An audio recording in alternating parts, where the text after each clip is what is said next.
Dios les bendiga, mis amados hermanos. Esto es Entre Voz y Fe, un programa creado con el propósito de alabar al Señor, de adorar el nombre de Jesucristo y también de proporcionar siempre un puente entre la palabra de Dios, que es lo que creemos, y lo que decimos con lo que hacemos, con nuestra vida, con nuestro estilo de vida, que queremos que sea un estilo de vida cristocéntrico. Hoy estamos muy contentos, tenemos la visita de alguien, un gran amigo que viene desde Cuba, nuestro hermano Ángel Toledo, pastor y maestro de la palabra del Señor, y también nos acompaña nuestro hermano pastor Michel, y estamos aquí y queremos compartir algunos puntos importantes acerca del crecimiento de la iglesia, de lo que está aconteciendo en estos tiempos, de las cosas que habitualmente podemos mirar en el cuerpo de Cristo, porque queremos así juntos conversar y tal vez usted pueda ser edificado con este tiempo. Dios les bendiga. Esto es Entre Voz y Fe.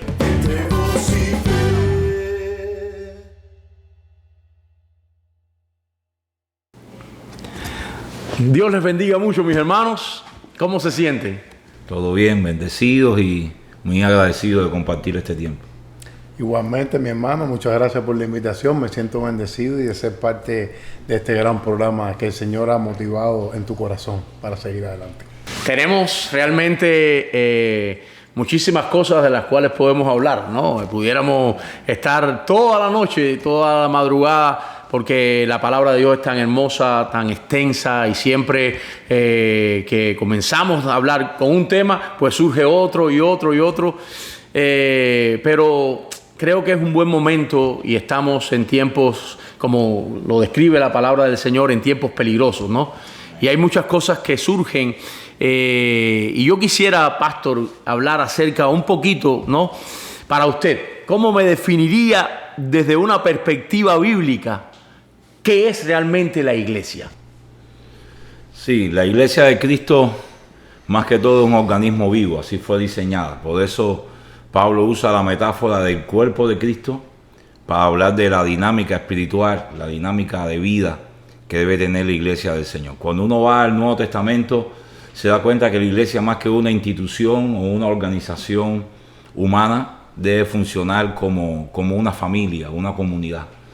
Por eso podemos definir la iglesia como una comunidad de discípulos transformados a la imagen de Cristo, que con el poder del Espíritu Santo y con la palabra están comprometidos en cumplir la gran comisión. La razón de ser de la iglesia es cumplir la gran comisión, y cuando se unen discípulos con ese modelo de Cristo y con esa presencia del Espíritu Santo para cumplir esa misión, ahí hay una comunidad cristiana, ahí está la iglesia del Señor. Gloria a Dios, qué hermoso, ¿no? Y nos gusta porque eso es algo que muchas veces las personas no lo definen tan así. Hay mucha gente que piensa que el cuerpo de Cristo es simplemente un templo. Lo definen como voy a la iglesia, como ir a una casa, como ir a un lugar, a una edificación, ¿no? Y sabemos que nuestro Dios no habita en templo hecho de mano, ¿no? Que nuestro Señor no hay piedra, no hay templo, no hay nada que lo pueda contener. La gloria del Señor se pasea por toda la tierra y es tan hermoso, tan grande. Pero ayer mismo usted predicaba en nuestra iglesia, ¿no? Y nos hablaba acerca de esto, de un evangelio cristocéntrico. Y yo me pregunto hoy, ¿cree usted que la iglesia ha perdido? Y cuando hablamos de iglesia hablamos generalizando, ¿no? ¿Ha perdido como ese camino cristocéntrico? Sí, hay un gran sector de la iglesia contemporánea que se ha desviado de ese modelo bíblico, sin lugar a dudas. Como bien dices, estamos muchas veces encerrados en el templo, en programas, proyectos, estructuras, sistemas y hasta clases sociales, por decir de alguna forma, castas ministeriales, que no es el diseño de Dios para la iglesia. El diseño de Dios para la iglesia es discípulos que se unen, que están viviendo esa transformación a la imagen de Cristo y que se llenan del Espíritu Santo para cumplir la misión del reino de Dios. Puede ser que no tengan templo. Hay iglesias en el mundo que no tienen templo, funcionan aún hasta bajo persecución, y es la iglesia del Señor. Quiere decir que cuando encerramos la iglesia en un templo, tenemos el gran peligro de convertirnos entonces en una organización, en una empresa, hasta en un club social, y perder nuestra misión en la tierra, que es el cumplimiento de la gran comisión. Amén que sí. Yo recuerdo allá en Cuba, ¿no?, que habían lugares, mayormente se veía en el campo, no sé si todavía se ve, ¿no?, que hay iglesias que no se reúnen en un templo, se reúnen en una finca, se reúnen en un lugar y ahí están alabando, adorando al Señor, y funcionan, ¿no?, como cuerpo, caminando, haciendo discípulos, predicando el Evangelio. Hay personas que van desde comunidades intrincadas, a veces caminando kilómetros, muchos a veces hasta descalzos, por tal de buscar, porque hay sed de la palabra de Dios, de una palabra genuina, de una palabra verdadera, ¿no? ¿Qué señales espirituales, ¿no?, nos indican que la iglesia está centrada en Cristo y no en los hombres? Bueno, creemos que hay un ADN espiritual que la iglesia tiene, por llamarlo de alguna forma, que está revelado en el Nuevo Testamento y que es inalterable. Cuando una iglesia tiene estas cualidades distintivas, es una iglesia que está caminando bajo el diseño de Dios. Por ejemplo, hay 4 cualidades que siempre definimos que debe tener la iglesia para verdaderamente considerarse ser la iglesia de Cristo en la tierra. Primero, una iglesia cristocéntrica, donde el protagonismo es de Cristo. Cristo no solamente es el Señor, es el modelo, es a quien adoramos y a quien imitamos. Quiere decir que la meta de esos creyentes, de esos discípulos, es crecer a la estatura de la plenitud de Cristo. Cuando una iglesia tiene ese enfoque cristocéntrico, es una iglesia que está caminando en el diseño del Nuevo Testamento. Segundo, una iglesia bíblica, fundada en la palabra. Es decir, más que en revelaciones, en sueños, en visiones y en todo esto que se ve hoy en día, una iglesia que enseña la palabra, enseña el Evangelio, enseña la sana doctrina. Los creyentes crecen en el conocimiento de la verdad, y esa verdad, bueno, nos hace libres y nos hace aptos para toda buena obra en el reino. En tercer lugar, una iglesia, podemos decir, carismática, porque la palabra pentecostal a algunos puede asustar por denominación. Una iglesia carismática, una iglesia que es una comunidad carismática donde el Espíritu Santo capacita, se mueve, nos llenamos del Espíritu. Sabemos que solamente con la presencia del Espíritu Santo en nuestros corazones y con esa unción que Él imparte, podemos cumplir la misión.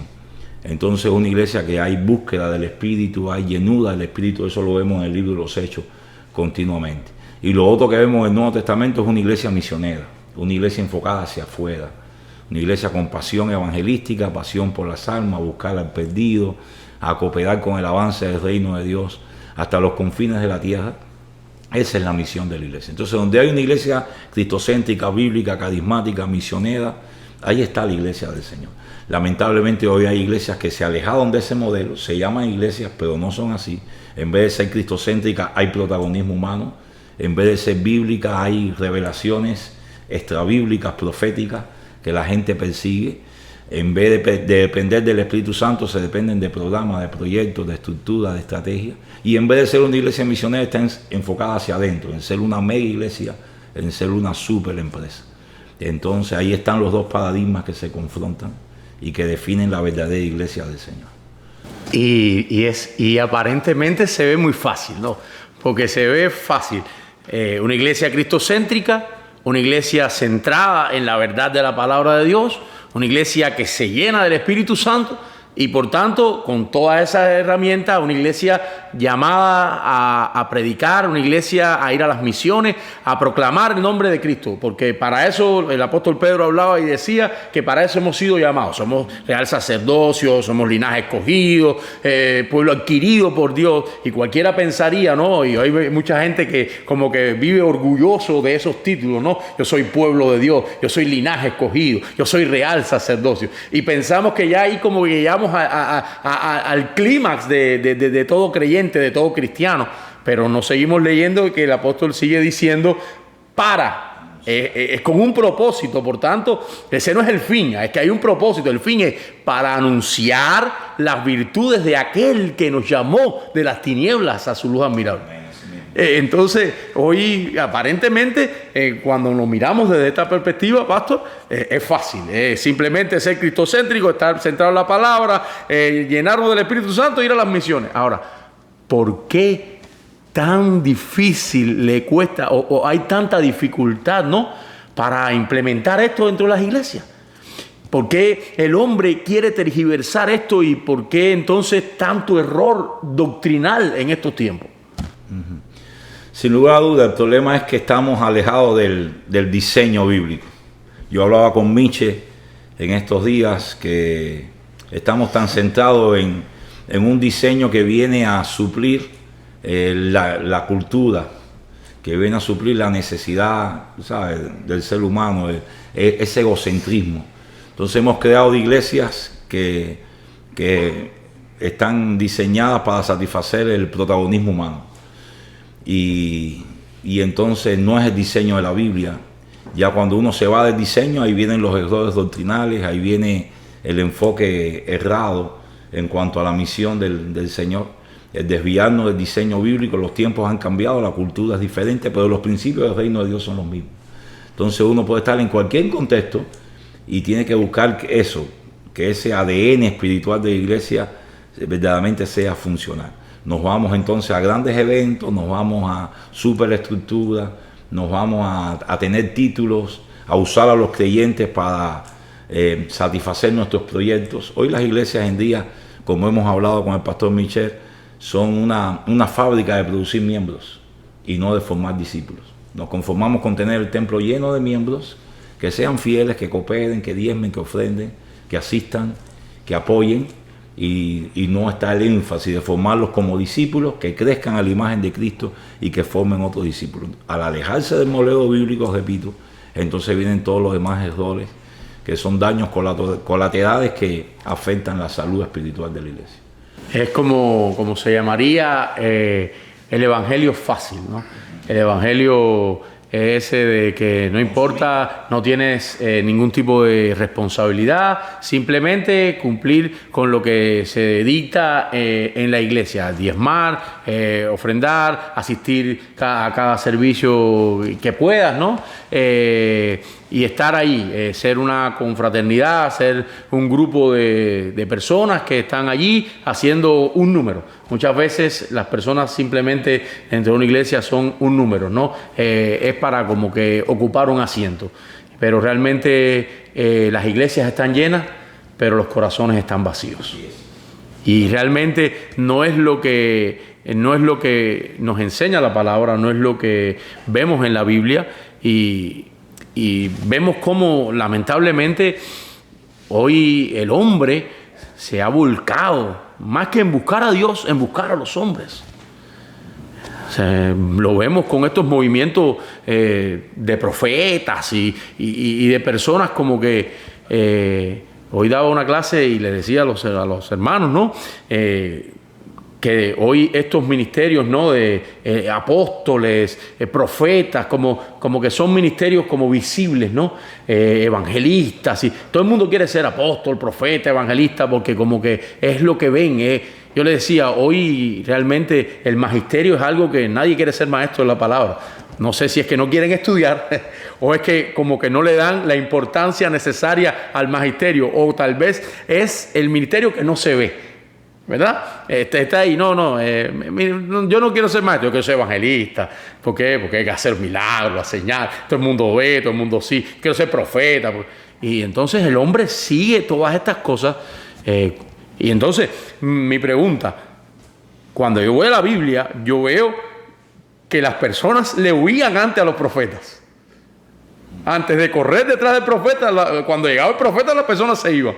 Porque el profeta siempre venía con una palabra que casi siempre era una palabra de corrección, era una palabra dura, era una palabra que llevaba que iba de parte de Dios para que el pueblo entendiera muchas cosas que estaba haciendo mal. No siempre era una palabra suave, fácil, y hoy en día no vemos eso en las iglesias. Hoy los profetas, las profecías son, por favor, son para dar negocios, son para dar dinero. El escenario realmente es muy diferente. Y ahí es donde yo creo que la iglesia necesita ser radical, ¿no? Y centrarnos en lo que está escrito en la palabra del Señor. Esto realmente se trata de la salvación del hombre, y esto se trata de hacer la voluntad de Dios, no la voluntad nuestra. Es matar el ego, de crecernos a nosotros mismos y dejar que sea Dios quien fluya a través de nosotros, y que el Espíritu Santo, que es quien convence al mundo de pecado, de juicio, de justicia. Es duro, pero asimismo es lo que estamos viviendo, ¿no? ¿Cómo me diferenciaría usted, pastor, el mensaje del arrepentimiento del mensaje de solo aceptar a Cristo y ya? Porque eso está muy de moda hoy en día.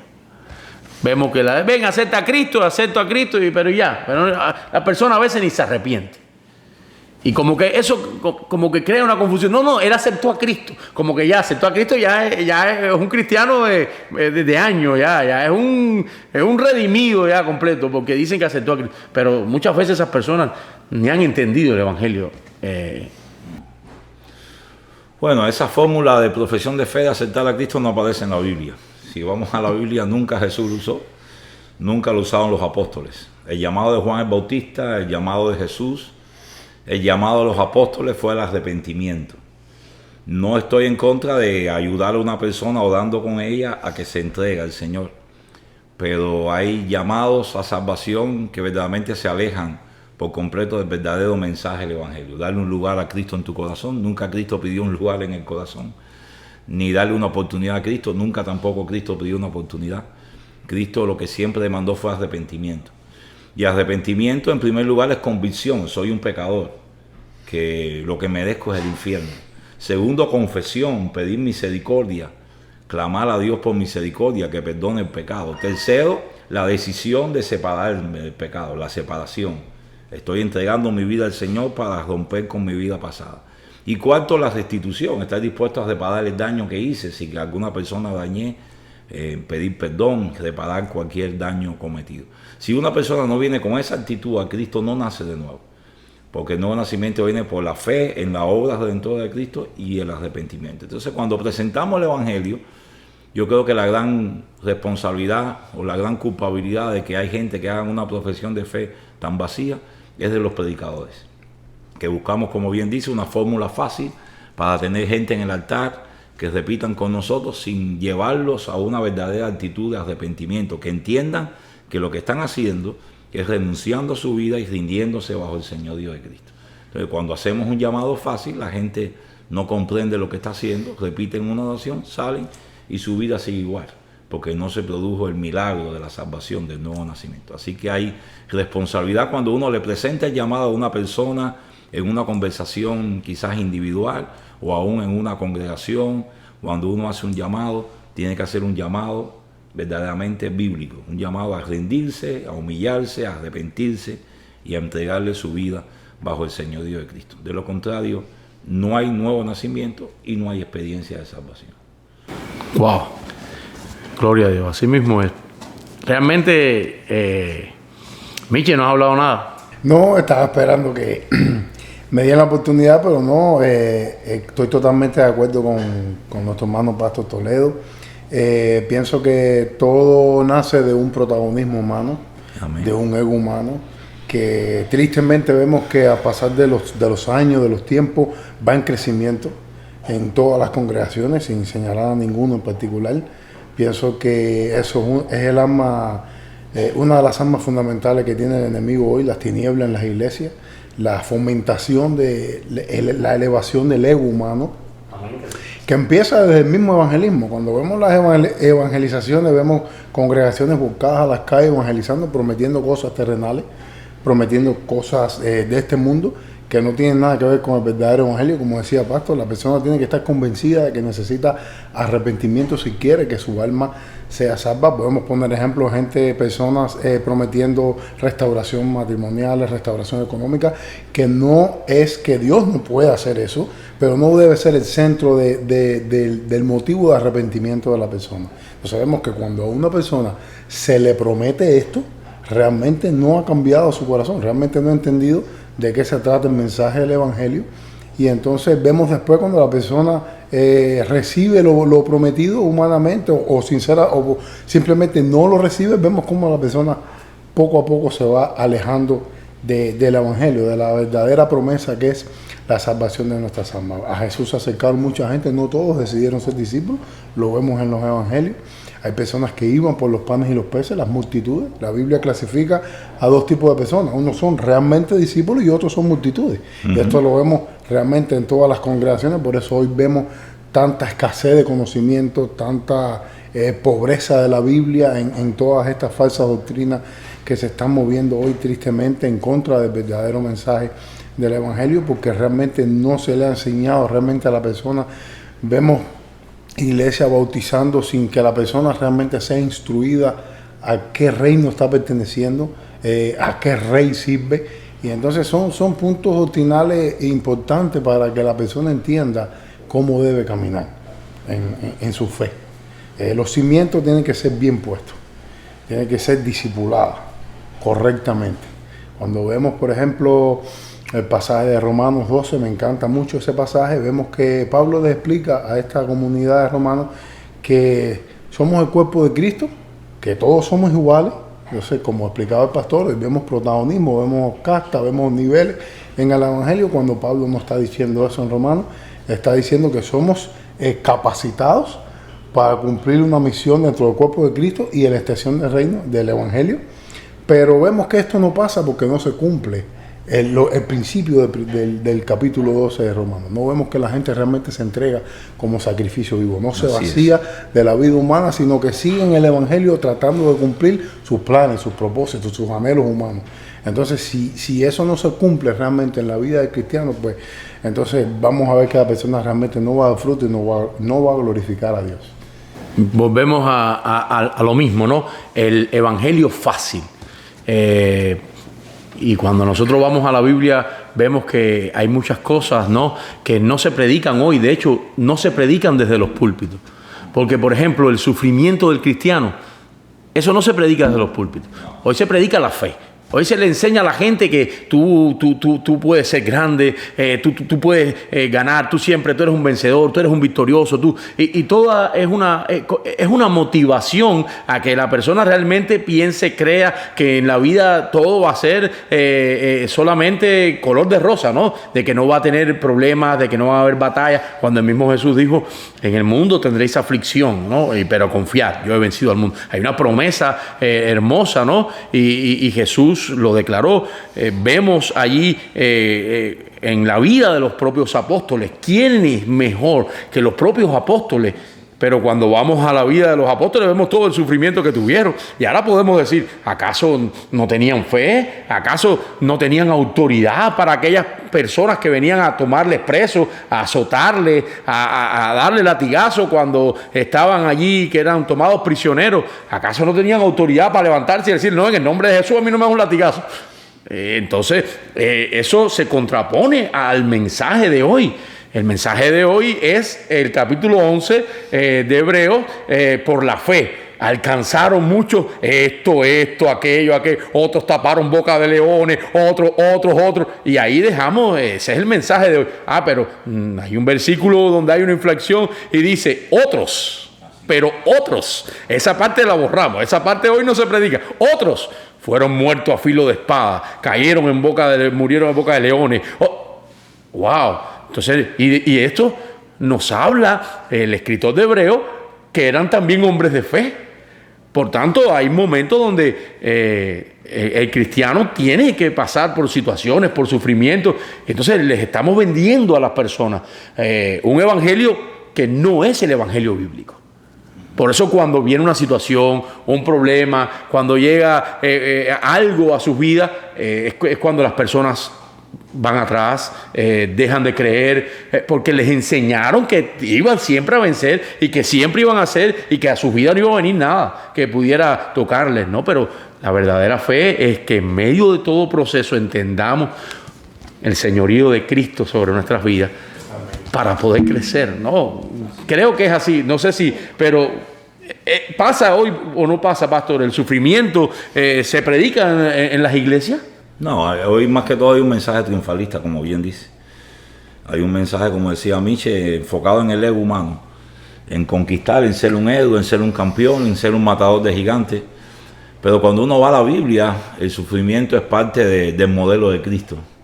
Es decir, el que entra bajo el señorío de Cristo tiene que saber que hay una herencia que es la victoria. Ya Cristo venció, como bien decía, yo he vencido al mundo. Y en el Nuevo Testamento lo que hay son declaraciones de victoria, no hay promesas de victoria. La victoria fue la obra redentora de Cristo. Pero ella no nos exonera del sufrimiento en este mundo. Tendrán muchas aflicciones. Pablo decía, a través de muchas tribulaciones entraremos en el reino de los cielos. Y ese sufrimiento es parte del proceso para perfeccionar en nosotros el carácter de Cristo. Es decir, que el sufrimiento no es la sepultura, es la escuela para crecer. Por eso, por ejemplo, la primera epístola de Pedro trata el tema de la primera epístola de Pedro del sufrimiento del cristiano. Y Pedro nos enseña que el sufrimiento cristiano es para perfeccionar la fe, para forjar el carácter, para enseñarnos dependencia, para avivar nuestra esperanza eterna, para hacernos participar de los padecimientos de Cristo. Pedro está mencionando propósitos por el cual sufrimos, ¿no? Y todo está bajo el señorío de Cristo. Me gusta mucho cómo termina el capítulo 5, el Dios de toda gracia que nos llamó a su gloria eterna en Jesucristo. Después que hayas padecido un poco de tiempo, Él mismo os perfeccione, afirme, fortalezca y establezca. A Él sea la gloria y el imperio por los siglos de los siglos. Entonces, sufrir no es estar en pecado. Uno entiende, mi vida está escondida en Cristo, lo que sucede en mi vida está bajo el control de Dios, y si Dios está permitiendo un sufrimiento es porque está trabajando en un área de mi vida para ser perfeccionado al modelo de Jesús. Entonces ahí donde está la idea de que hay que predicar el evangelio completo. Yo tengo que predicar que hay victoria en Cristo, pero que también hay pruebas de fe que vienen a fortalecer en nuestra vida el carácter y el modelo de Jesús. Y hay que preparar al discípulo para ambas cosas, para caminar en la victoria, pero también para depender en los procesos que hay que enfrentar en esta vida de sufrir por la causa de Cristo. El apóstol Pablo lo definía perfectamente. Todo lo puedo en Cristo que me fortalece. He pasado por situaciones, he estado solo, he estado acompañado, he pasado por tribulaciones, pero todo lo puedo en Cristo que me fortalece. Y me gustaba mucho ese versículo donde dice, mas el Dios de toda gracia, después que haya padecido por un poco de tiempo, ¿no? Ahí viene, después que haya, entonces os perfeccione, afirme, fortalezca, establezca, gloria a Dios. El mensaje no se predica. Eso, no, y se predica sobre que los fortalezca, los establezca, pero no que después que haya pasado por un poco de tiempo. Y es una realidad, es una realidad.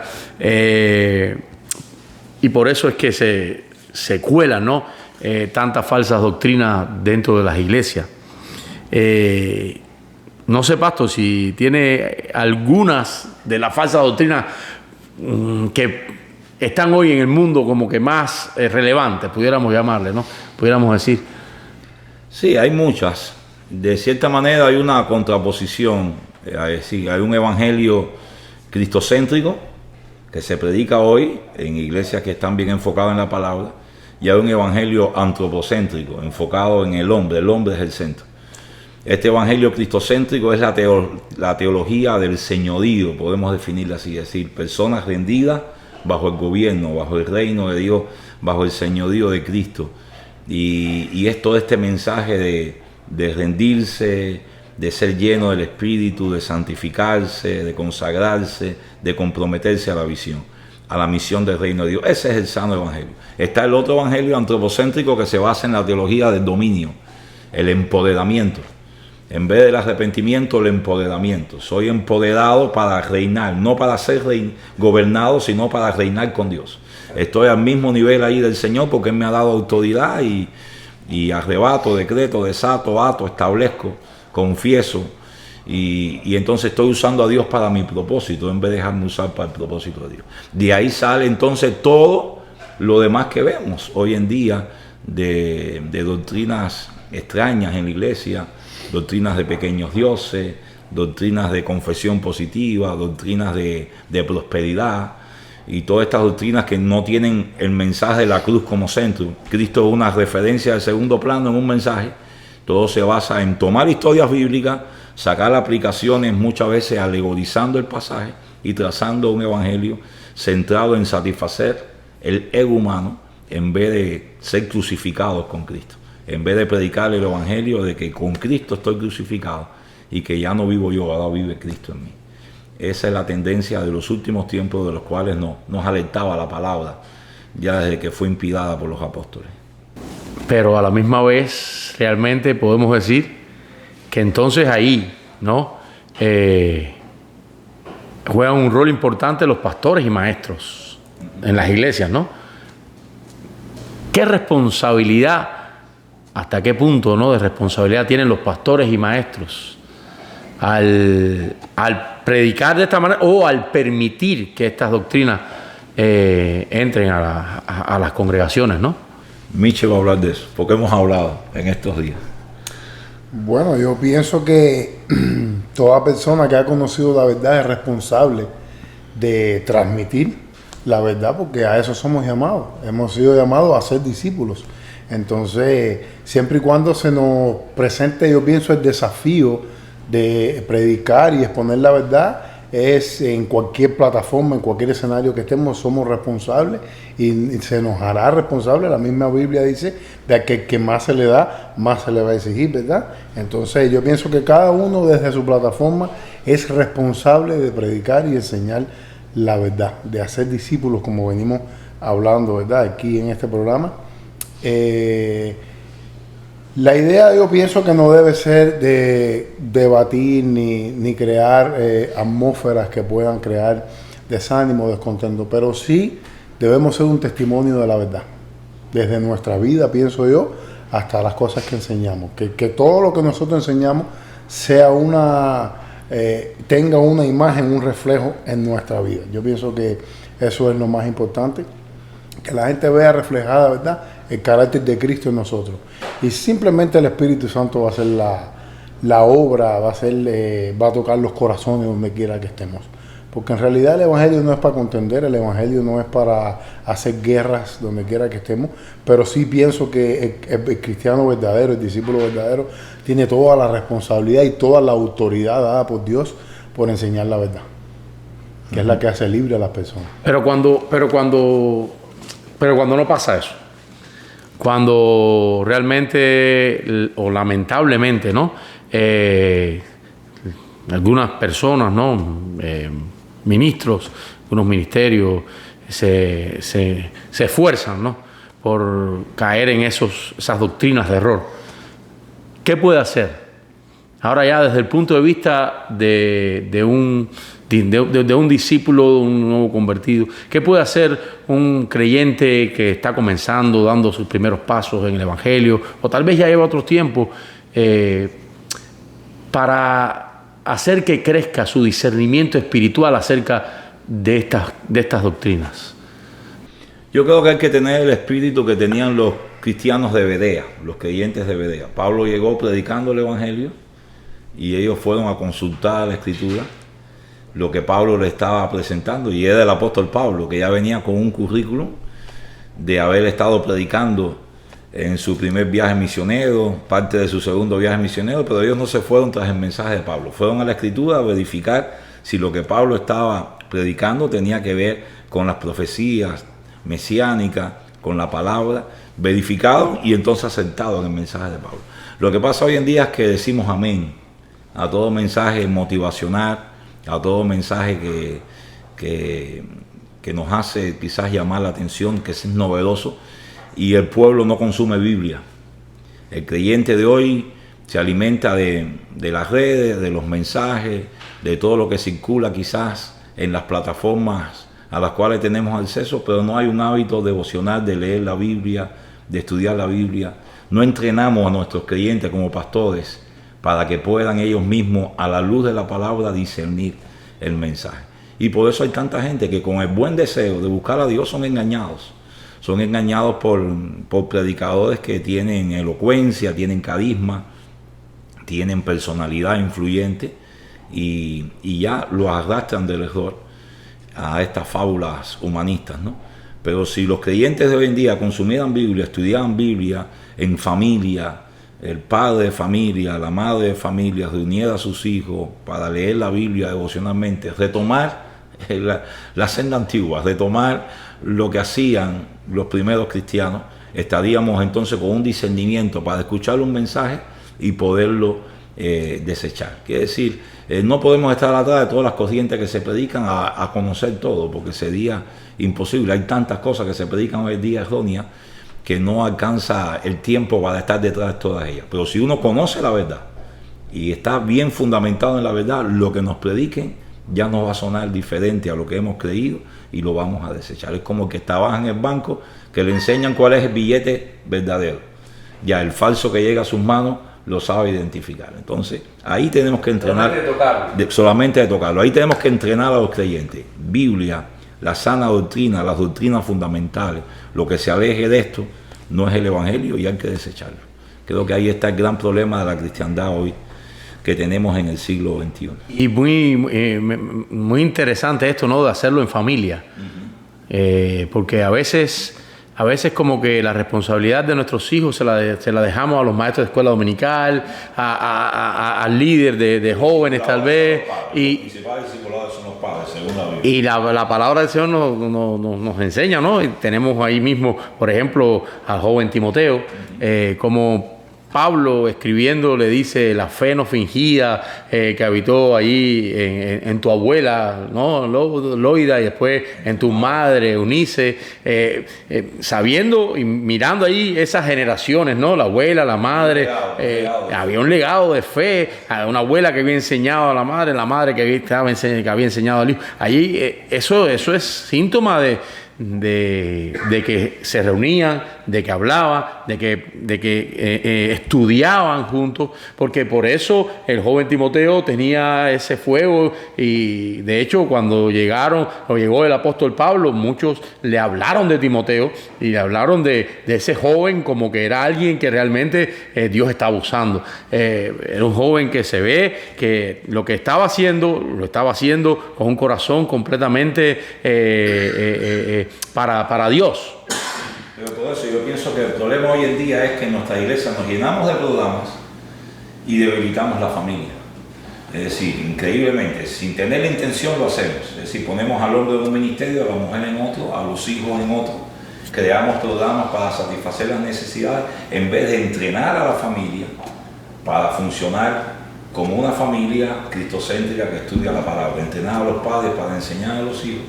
Y creamos programas pensando que vamos a suplir esa necesidad y al final el resultado no es igual. Los hijos crecen y cuando llega a un punto se van de la iglesia, no nacieron de nuevo, no vieron un ejemplo en casa ni tuvieron un discipulado familiar. Entonces la iglesia tiene que enfocarse más en restaurar familia y en darle la herramienta a la familia para que funcione, recordando que la promesa que Dios le dio al patriarca Abraham es que en su simiente, que es Cristo, serían benditas todas las familias de la tierra. Quiere decir que la iglesia funciona restaurando familia y ayudando a la familia a conocer la verdad, la palabra, a debatir en casa, a poder discernir y entonces nuestros hijos van a ser entrenados y vamos a poder estar preparados para enfrentar toda esta avalancha de apostasía final que es inevitable, es cumplimiento profético de los últimos tiempos. Prosperidad, poder y manipulación. Sí.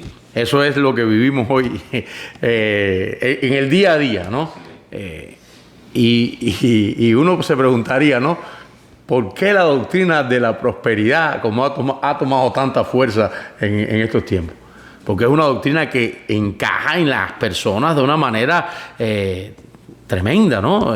Cómo la hacen suya y se esfuerzan por entrar en esa corriente. Uh-huh. Yo pienso que es esto mismo que hemos venido hablando, el ego humano, la persona no ha sido regenerada. No, la obra del Espíritu Santo no ha venido a manifestarse en la persona y entonces la persona sigue buscando cosas terrenales Por eso hoy hay tantas iglesias así tristemente llenas de todas esas doctrinas y tristemente vemos que son iglesias, mega iglesias, la mayoría de ellas, donde hay muchas personas, muchos miembros, pero en realidad no han experimentado un nuevo nacimiento. La persona que nace de nuevo, yo pienso, y la Biblia me lo enseña, nace de nuevo y tiene un encuentro cara a cara con el Señor, yo pienso que no puede ser igual, no puede actuar igual. Hoy vemos mensajes que empujando a la gente a actuar de una manera, empujando a la gente a ir a la iglesia, empujando a la gente a hacer actividades en la iglesia, pero en realidad cuando una persona ha nacido de nuevo y tiene un trato diario con el Espíritu Santo, no hay que decirle nada, no hay que decirle cómo vestirse, no tienes que decirle cómo hablar, cómo actuar, simplemente la persona es guiada por el Espíritu Santo porque ha recibido la promesa de ser hijo, según Romanos 8, y está bajo un trato con el Espíritu Santo diariamente. Entonces esa persona no está buscando esas cosas, esa persona ha nacido de nuevo y el anhelo que tiene en su corazón ferviente es de conocer más a Dios y de agradar más a Dios en su vida y de consagrarse para Dios. Así sencillamente. Por eso es que vemos que esta doctrina tristemente de la prosperidad, de la superfe y muchas, como decía el pastor, pudiéramos hablarlo. Hoy hay personas, como decía el pastor, decretando, creando realidades para satisfacer la necesidad humana, creando realidades que no son bíblicas, que simplemente son egocentrismo humano, que lo que aparta es a la gente de la fe genuina.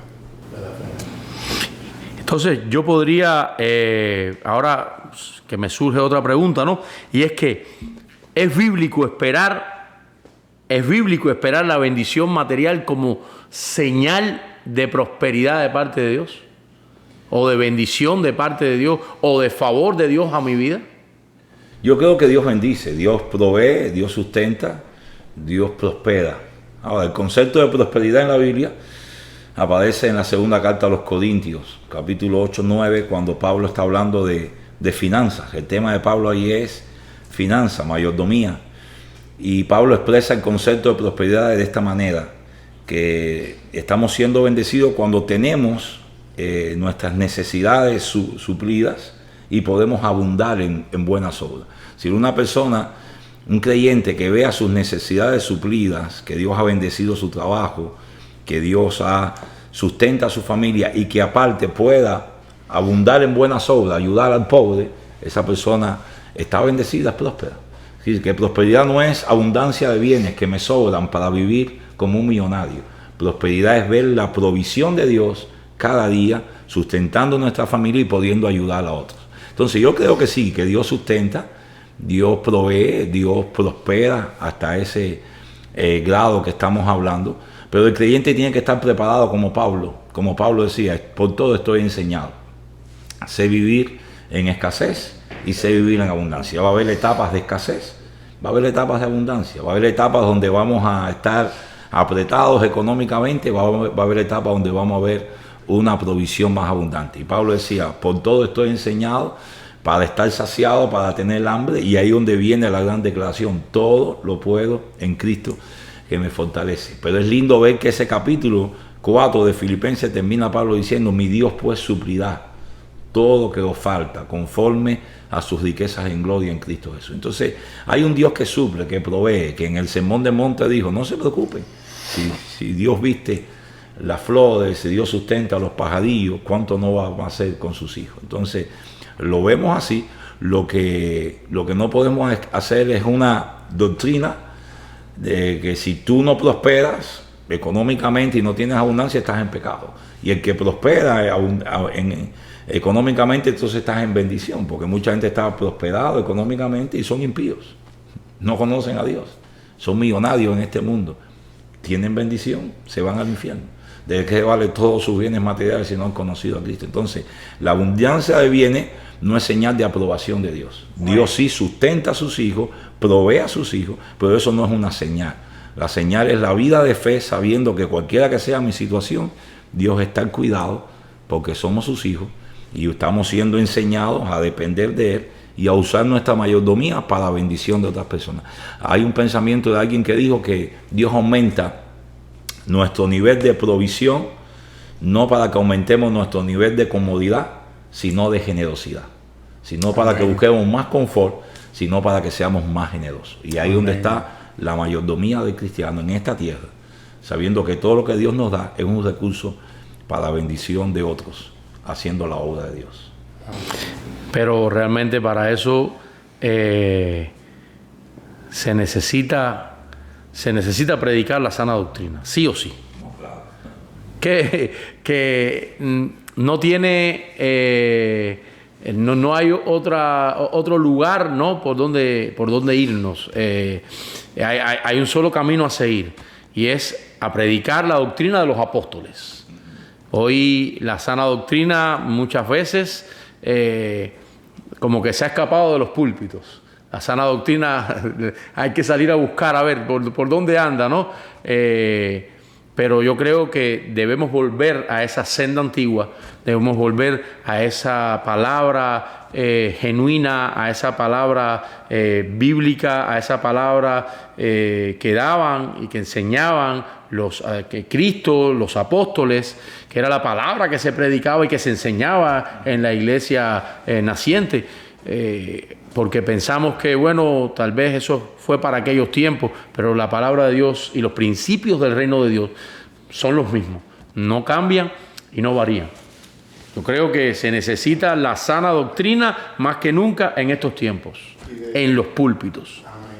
Y definir realmente qué cosa es la fe. Cuando vamos a los evangelios, Jesús decía, buscar primeramente el reino de Dios y su justicia. Así es. Y lo demás será añadido. Cuando buscamos el reino de Dios, la persona que busca el reino de Dios lo que está buscando es que Cristo sea entronizado en su vida, que Cristo sea su Señor, así es, su guía, su gobierno en su vida. Entonces, lo demás será añadido. Ve estas cosas como algo secundario en nuestra vida. Entonces, cuando definimos nuestra fe, vamos a Romanos, capítulo 10, del versículo 8 al 10, nos dice, esta es la palabra de fe que predicamos, que si confesáramos que Jesús es nuestro Señor y que Dios le levantó de los muertos, seremos salvos.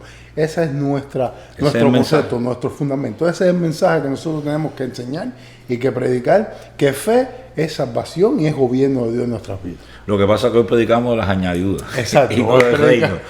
Hoy hemos cambiado el enfoque por completo. A mí me gusta mucho ver el libro de los Hechos, el mensaje, los sermones que aparecen en el libro de los Hechos. Si queremos saber cómo predicar, vamos al libro de los Hechos. ¿Cómo predicó Pedro? ¿Cómo predicó Esteban? ¿Cómo predicó Pablo? Predicadores de hoy del siglo XXI, estudiemos los sermones de Pedro, de Esteban, de Pablo, que están ahí en el libro de los Hechos, no para llenar un espacio, no para contarnos una historia, para hacer un paradigma de cómo tenemos que predicar el mensaje del Evangelio. Cuando uno va a esos sermones hay un denominador común.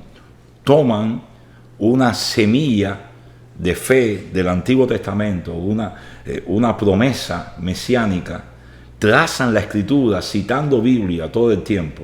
Por ejemplo, el sermón de Pedro en Pentecostés, comienza allá con la profecía de Joel, pero viene citando Biblia, para llegar a Cristo. El tema de la predicación es presentar a Cristo, presentar el Evangelio, como dice Michel, presentar la verdadera fe en la obra redentora de Cristo. ¿Para qué? Para un llamado al arrepentimiento, para un llamado a la rendición bajo ese señorío. Entonces, comenzar trazando la Biblia, no fábula, no historia, no ilustraciones, Biblia, no alegoría, Biblia, este versículo me lleva al otro, cumplimiento bíblico para llegar a Cristo, presentar la obra de Cristo y hacer un llamado a someterse al señorío de Cristo. Si eres ya un creyente, a consagración, y si no eres un creyente, a salvación. Entonces, esos sermones están ahí para enseñarnos cómo predicar. Nunca ellos predicaron 5 pasos para ser un gigante en la fe. Nunca ellos predicaron 4 principios para navegar en la megagloria. Nunca ellos predicaron 3 claves para sacar el campeón que está en ti. Ese mensaje no existe en la Biblia. El mensaje de la Biblia es llevarnos, como decía el pastor Michel, al señorío de Cristo, al arrepentimiento, a la verdadera fe que es rendirse. Entonces, ahí hay que volver. Si vamos a volver a la senda antigua, prediquemos como predicaban los primeros discípulos. Y no nos llenemos de tanta elocuencia hoy, de tantas técnicas de comunicación que nada tienen que ver con la predicación del Evangelio. Arrepentimiento y perdón de pecado. Hay que llegar ahí. Ese es el mensaje. Si el mensaje no desembocó ahí en crear discípulos, porque la gran comisión es hacer discípulos. Si mi mensaje no llegó al final, presentar a Cristo su obra redentora, la rendición bajo el señorío para que sean discípulos, no di en el blanco de mi mensaje. Perdón de pecado, el beneficio, para mí, el mayor beneficio que puede obtener una persona. Amén. Y lo vemos, o lo vemos reflejado en el Salmo 103, que y citamos tanto que nos encanta, porque ahí aparecen muchos beneficios del Señor. Pero el salmista, después de levantar esa alabanza hermosa, dice: bendice alma mía a Jehová, y bendiga todo mi ser su santo nombre. Bendice alma mía a Jehová y no olvides ninguno de sus beneficios. Pero el salmista, y yo estoy seguro que no fue por casualidad, dice como primer beneficio en su vida, Él es quien perdona todos mis pecados. A partir de ahí, entonces, bueno, Él es el que restaura, el que sana, el que sacia de bien mi boca, el que hace que tenga alas como las águilas, todo lo demás que viene. Pero el primer beneficio que encuentra el salmista en el Señor es el perdón de pecado. Y eso es algo que realmente tenemos que hablarle a la gente. Necesitas arrepentirte de tus pecados. No es una cuestión, no es una opción en Cristo para deleitarnos de la presencia del Señor, de las promesas de Dios, de la salvación. Es necesario, ese es el mensaje del Evangelio: arrepentimiento y perdón de pecado. Pero queremos hoy disfrazar el pecado, y ya no es pecado, ahora son faltas o errores. Y entonces, por tal de que la palabra pecado suena como que muy dura, pero es que hay que llamar las cosas como son. Es como que a veces tenemos miedo desde el púlpito decir la verdad de la palabra de Dios, pero es que la verdad hay que hablarla, hay que decirla, es la espada que tenemos para esgrimir ante un mundo de tanta mentira. Así es. Así es, y eso lo vemos. Yo he escuchado mucho, por ejemplo, frases como: yo nunca voy a ser perfecto. Entonces ahí, y es verdad que la Biblia, Dios me ama como soy. Exacto, Dios me ama como soy. Pero ahí donde te das cuenta el desconocimiento de las personas, de que la persona tiene que vivir bajo el señorío de Cristo y en un trato continuo con el Espíritu Santo. Entonces vemos que la persona ya sí aceptó a Cristo, pero se quedó igual, porque no entiende que es un trato donde nos va haciendo, creciendo y transformando constantemente a la imagen de Jesucristo de manera ascendente. Qué bendición. Realmente yo creo que es un tiempo donde tenemos gran responsabilidad, ¿no? Delante del pueblo tenemos una gran responsabilidad. Y yo quisiera, pues, como que a manera de conclusión, ¿no? Un mensaje para esos hermanos que nos están viendo, para aquellas personas que nos están escuchando, un mensaje final, ¿no? Para este programa. Sí, yo creo que el antídoto de estos últimos tiempos, la solución, la medicina espiritual, es ser cristocéntrico.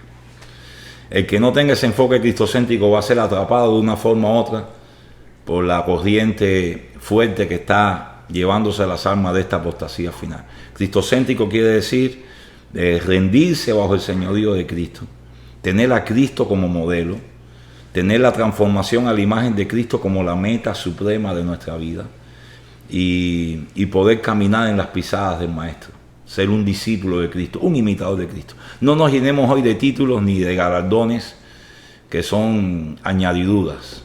Es decir, apóstol, profeta, evangelista, pastor, maestro, son funciones para bendición del cuerpo de Cristo, no son títulos honoríficos, ni son rangos en la iglesia. En Efesios 4 está hablando de un contexto de unidad en el cuerpo de Cristo, no de autoridad. Entonces, despojémonos de esas grandezas humanas, despojémonos de todos esos paradigmas egocéntricos y vamos a ir a la raíz de ser un discípulo de Cristo, un imitador de Cristo, que ama su palabra, que se llena del Espíritu, que está comprometido con la gran comisión, que quiere ser de bendición a los que les rodean, que sabe que cualquier sufrimiento en la vida es parte del proceso para ser moldeado a la imagen de Cristo y que sabe que nuestra vida está en las manos del Señor.